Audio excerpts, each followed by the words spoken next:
Madame, Monsieur, bonjour, merci de nous rejoindre dans l'actualité. Une nouvelle instruction en faveur de la production nationale, la mise en œuvre de l'article 83 du Code des marchés publics, encourageant le développement des entreprises locales, publiques, privées ou mixtes.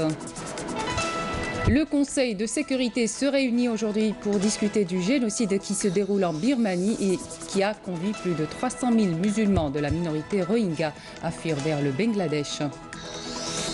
Cinéma à la fin du journal avec les 15e journées cinématographiques de Béjaïa avec la projection de plusieurs courts-métrages.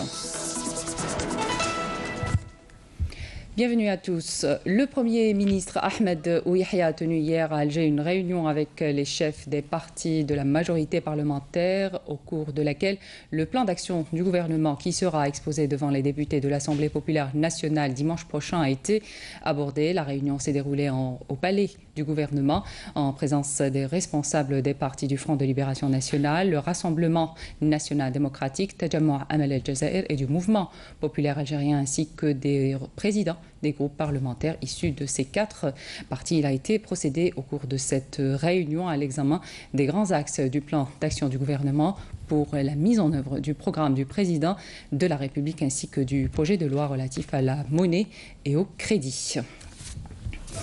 Une nouvelle instruction en faveur de la production nationale, la mise en œuvre de l'article 83 du Code des marchés publics sur instruction du Premier ministre Ahmed Ould Yahya. Objectif, encourager le développement des entreprises locales, publiques, privées ou mixtes. Plus de détails avec Naïm Haouch. L'instruction du Premier ministre Ahmed Ould Yahya vient à point nommé.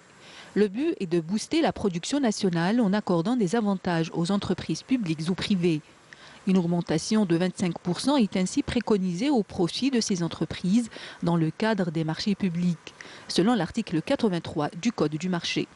La directive adressée aux différents départements ministériels, wali et gestionnaires des groupements industriels a pour but de donner un coup de fouet à la production nationale et de développer davantage les petites et moyennes entreprises créées essentiellement dans le cadre de plusieurs dispositifs de soutien et de promotion du travail.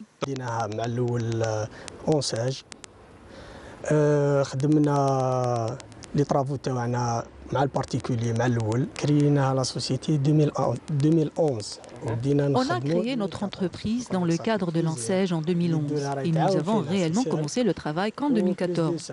C'était essentiellement avec des particuliers. On est content de pouvoir réaliser nos projets. L'avenir nous appartient. وهذه التعليمة تندرج ضمن هذا الإطار وضمن هذا المفهوم. La directive en question encourage la production nationale en assurant aux petites et moyennes entreprises un marché afin d'écouler leurs produits et se frayer ainsi une place sur la scène économique.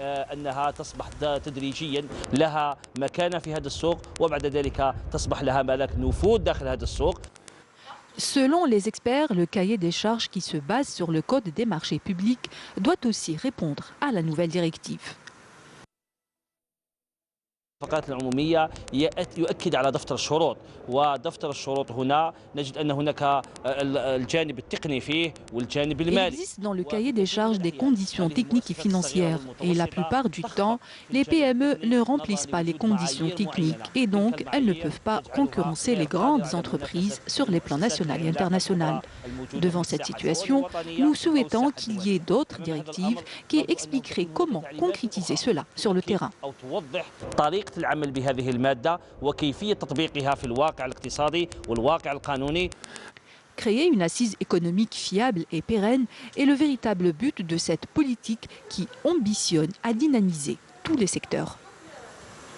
L'agroalimentaire, une des branches industrielles sur lesquelles mise l'État, un créneau qui représente la moitié de la production industrielle nationale hors hydrocarbures.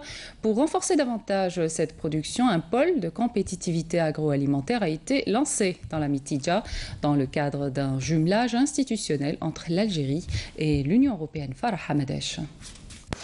Ce projet de jumelage qui réunit 300 entreprises agroalimentaires algériennes et des sociétés espagnoles, françaises et finlandaises se base sur le partage de l'expérience et du savoir-faire ainsi que sur le transfert de technologies. Son but, développer les compétences dans le domaine agroalimentaire et fabriquer un produit de qualité aux normes internationales, facile de commercialisation et même d'exportation. L'État est déterminé à apporter toute son aide, tout son appui à toutes les actions et à toutes les initiatives pour dynamiser davantage cette branche industrielle sur laquelle reposent bien des espoirs, notamment en ce qui concerne la conservation, le traitement, la transformation, le conditionnement et l'exportation de nos produits agricoles dont la qualité est unanimement reconnue. Ce pôle de compétitivité sera composé notamment d'industriels en agroalimentaire, de producteurs agricoles, d'un centre technique des industries agroalimentaires et d'universités. Ce projet est d'un grand intérêt pour l'avenir de la région, en particulier, et l'Algérie de façon générale, car la Mitidja est un grand champ d'activités multiples, notamment en matière d'agriculture et d'entreprises agroalimentaires.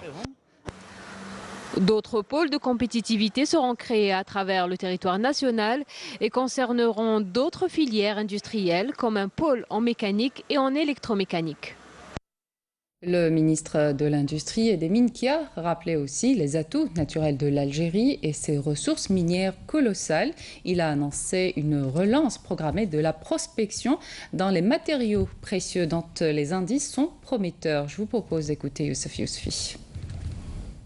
Nous sommes déterminés, vraiment déterminés, d'abord à pousser la production de ce qui existe. Il n'est pas normal qu'on importe du marbre alors que nous en avons. Il n'est pas normal que des pierres décoratives soient importées alors que nous en avons. Il n'est pas normal d'importer des engrais alors que nous avons toutes les potentialités pour le faire. Nous allons nous attacher à ça. Et parmi les priorités, c'est l'industrie des phosphates, l'industrie des engrais, l'exploitation de nos immenses richesses en ce qui concerne les différents minerais. J'ai parlé tout à l'heure, bien entendu, il y a le fameux projet de garage Villette. Il y a l'exploration qu'on va développer dans ce domaine-là. Il y a d'immenses potentialités qu'on va travailler. Notre objectif, c'est que l'industrie algérienne participe de plus en plus à l'industrie automobile et nous y travaillons dans cette direction. Toujours dans le volet industriel à Betna, le secteur connaît une dynamique importante. 8 zones d'activité ont été aménagées dans la wilaya qui a permis la création de richesses et d'augmenter les postes de travail à pourvoir. Noël Abada. Une grande dynamique marque l'activité industrielle à Betna et ce dans divers domaines. En résulte la création des richesses et des postes d'emploi. Nous comptons à Betna 8 zones d'activité, 4 zones industrielles et un parc industriel sur une superficie totale de 975 hectares. Betna a également vu l'entrée en activité de plusieurs unités de production, ce qui a engendré la création de plus de 1550 postes d'emploi directs et permanents. Des projets innovants. متخصصة في إنتاج البلاط donc tout ce qui est dalle de sol et carreaux murales avec une capacité humaine en ressources humaines je dirais atteignant les 280 les 260 employés. Dans cette usine de Kia, il y aura la production de véhicules de tourisme et utilitaires. Nous avons lancé le projet le 20 juin dernier. L'entrée en production est prévue pour le début de 2018. En ce qui concerne la création d'emplois, nous démarrerons avec 500 postes pour atteindre rapidement les 1500 postes d'emploi avec la création tout autour d'un tissu de sous-traitants qui sera entre 1000 et 2000. L'industrie, un secteur sur lequel misent les autorités locales afin de booster le développement de la wilaya. Je lance un appel aux opérateurs économiques pour investir davantage dans la wilaya de Betna. Nous avons à cet effet aménagé toutes ces zones industrielles et ces zones d'activité. Nous avons aussi mis à leur disposition l'administration pour les accompagner et faciliter leurs démarches afin de maintenir ces investissements au niveau de la wilaya. Accompagner l'investisseur dans toutes ces démarches est le défi majeur qui sera Betna au rang des grandes villes industrielles. Formation professionnelle, de nouvelles spécialités introduites cette rentrée en industrie, BTP, agriculture ou encore en tourisme, des spécialités prioritaires pour le développement de l'économie nationale. Samia Bouharour. Quel modèle économique exige aujourd'hui la diversification et l'amélioration des offres de formation professionnelle, mais aussi le développement de partenariats avec les entreprises économiques? Cette année, l'offre de formation est très proche des besoins en qualification des différentes activités au niveau local. Cette offre-là, justement, nous a permis de proposer des formations diplômantes, mais aussi des formations qualifiantes. Près de 25% des formations sont qualifiantes, donc ça permet aux jeunes d'aller rapidement sur le marché du travail. Plus de 380 spécialités sont proposées par le secteur pour répondre aux exigences du marché du travail, notamment dans le BTP, tourisme, agriculture, industrie et autres. Et nous avons pour la première fois, pour septembre, prévu de nouvelles spécialités qu'on a intégrées toujours dans le cadre du partenariat avec le secteur économique, dans le numérique et la téléphonie, notamment au centre de formation d'excellence de Bousmaïl. C'est le TS, un TS développeur d'applications multiplateformes. Il y a le TS aussi administrateur des data centers. Il y a aussi le TS de cloud computing et virtualité. Donc tout ça, si vous voulez, c'est dans le numérique, c'est des nouvelles spécialités. L'adéquation formation-emploi sera assurée et développée aussi grâce aux centres d'excellence qui ont été créés. Et nous travaillons à former des jeunes selon les exigences et les standards internationaux, de manière à ce que le jeune qui sort de cet institut ou de cet établissement, il soit qualifié de la même manière que celui qui est qualifié en Europe, aux États-Unis ou dans les systèmes performants. Selon l'ANEM, 83% des diplômés de la formation et de l'enseignement professionnel sont insérés dans le monde du travail pour le premier semestre de l'année 2017 seulement, ce qui devrait encourager les jeunes à s'y intégrer. Les inscriptions s'étaleront jusqu'au 16 septembre. La rentrée est prévue pour le 24. Le directeur général de la Sûreté nationale et président du mécanisme de coopération policière africaine Afripol, le général-major Abdelghani Hamel, prend part à partir d'aujourd'hui dans la capitale ougandaise Kampala aux travaux de la 19e Assemblée générale annuelle de l'Organisation de coopération des chefs de police d'Afrique de l'Est. À l'ordre du jour, les derniers développements sécuritaires en Afrique à la lumière de la multiplicité des phénomènes criminels qui constituent une menace pour la sécurité et l'intégrité des pays de l'Union africaine. Après plus d'une décennie d'objections de la part de quelques riverains, voilà que le projet du gazoduc entre Béjaïa et Aoukas est relancé. Le coup de starter a été donné ce mardi par le ministre de l'Énergie, Moustapha Guitouni, en visite de travail dans la région Bouchra Bouali. Longtemps privés d'approvisionnement en gaz naturel, quelques 80 000 foyers dans 9 communes situées entre Béjaïa et Jijel vont enfin pouvoir passer des hivers moins rudes et voir leur quotidien simplifié grâce à la reprise du projet du gazoduc entre Béjaïa et Aoukas. Le ministre de l'Énergie a justement donné le coup de starter pour la reprise des travaux gelés depuis 2004 à cause d'une opposition de quelques riverains réclamant un autre tracé suffisamment éloigné de leurs habitations. Le taux de pénétration du gaz dans la wilaya de Béjaïa est de 43%. Les citoyens se plaignent de ce taux qui devrait atteindre les 56% grâce à ce gazoduc, un véritable saut qualitatif. À l'avenir, 37 000 foyers seront alimentés en gaz naturel, ce qui fera passer le taux de pénétration du gaz dans la wilaya à 86%. En attendant, la visite de Moustapha Guitouni a permis le raccordement de 126 foyers au réseau d'électricité et de gaz. Le ministre a en outre inauguré le nouveau siège de Naftal ainsi que 2 réservoirs de carburant d'une capacité chacun de 5 000 m3. Au port pétrolier de Béjaïa qui connaît des travaux d'extension, le ministre de l'Énergie s'est félicité de l'état d'avancement des travaux. Je suis très heureux de voir que le port a pris un autre visage.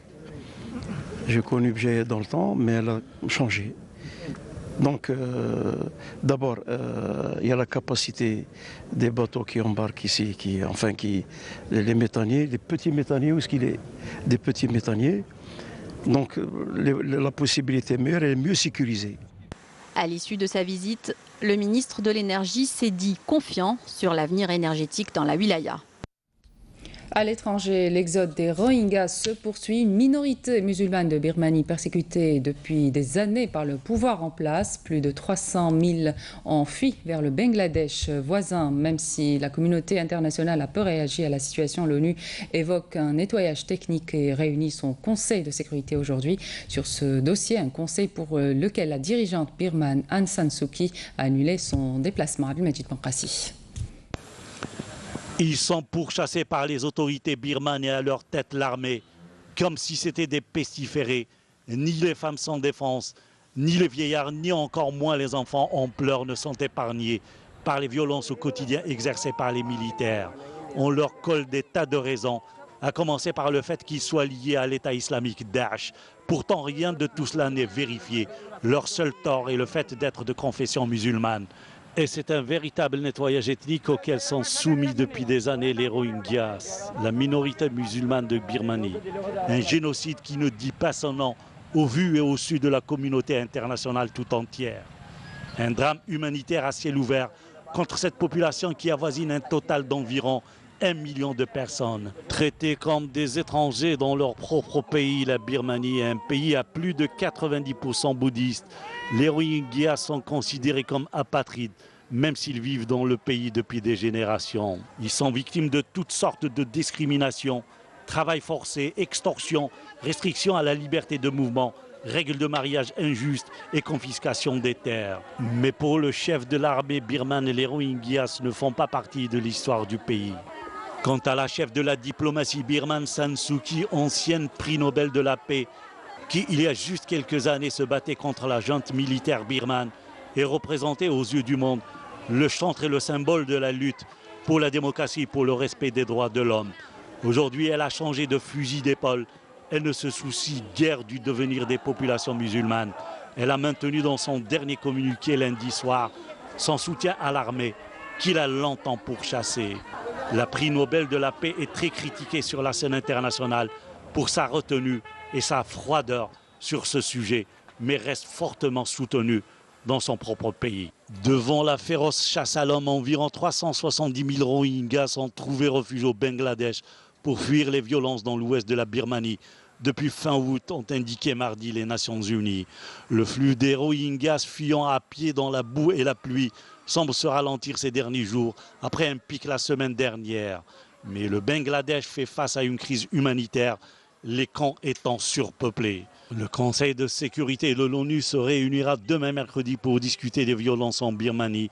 Cette réunion en urgence du Conseil de sécurité se tiendra alors que les inquiétudes internationales vont croissantes sur le sort des Rohingyas dans l'État birman Rakhine. Le haut-commissaire de l'ONU aux droits de l'homme, Zeid Ra'ad al-Hussein, avait estimé lundi que leur situation semblait être un exemple classique de nettoyage ethnique. Le reste de l'actualité à l'étranger dans ce résumé signé Hasna Zoubiri.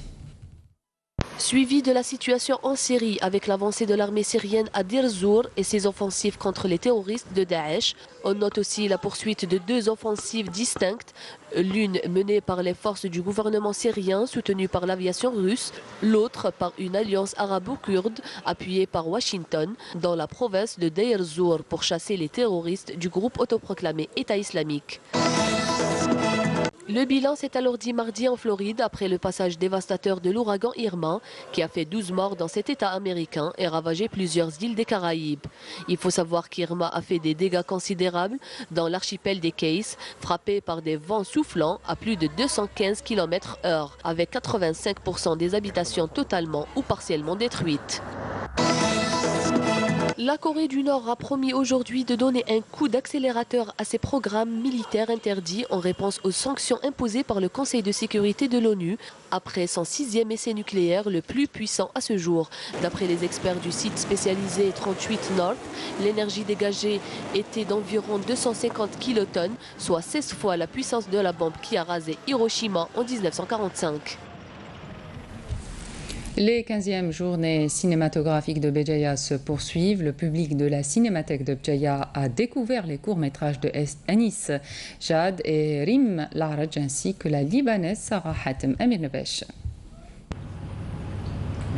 3 réalisateurs, 3 courts-métrages, un croisement d'idées autour de la thématique de l'origine et de l'identité. Pour le premier, intitulé Le voyage de Keltoum, du réalisateur algérien Anis Djaad, il s'agit de l'histoire d'une femme qui a sacrifié toute sa vie pour subvenir aux besoins de sa famille et qui peine à joindre les deux bouts. Voulant réaliser le rêve de sa sœur malade pour aller se recueillir devant la tombe de sa mère à Alger, Keltoum va devoir affronter les reproches de son mari et de son fils, mais également subir le poids de la conscience tourmentée par le choix de toute une vie. Je comprends pas. Mais cette fois-ci, je ne peux rien faire pour vous.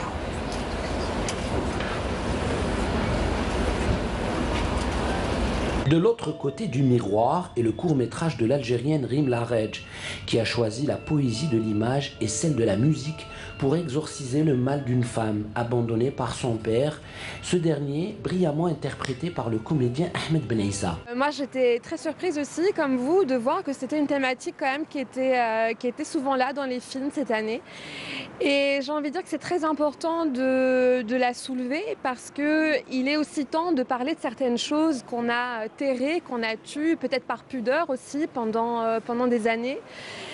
Et notre génération l'exprime d'une façon différente, peut-être un peu plus distancée. Ce court-métrage, au départ, on l'a dit tout à l'heure, il était écrit d'une manière linéaire. C'est une discussion entre ce père et sa fille, du tac-tac, chant contre chant. Et il était question de le faire au moment où elle parle, elle est en couleur, au moment où on voit le père, parce que tout se passe dans la mémoire, dans le subconscient. Si on me pose la question en me disant comment tu as assumé ce rôle, je dis je n'avais pas d'interprétation à faire. J'avais des sentiments. C'est là ? Oui. La Libanaise Sarah Hatem, réalisatrice et poétesse, nous emmène à travers son court-métrage La Passagère dans la ville de Byblos, à la recherche d'un passé lointain. La jeunesse s'exprime à Béjaïa et le 7e art en est le meilleur moyen.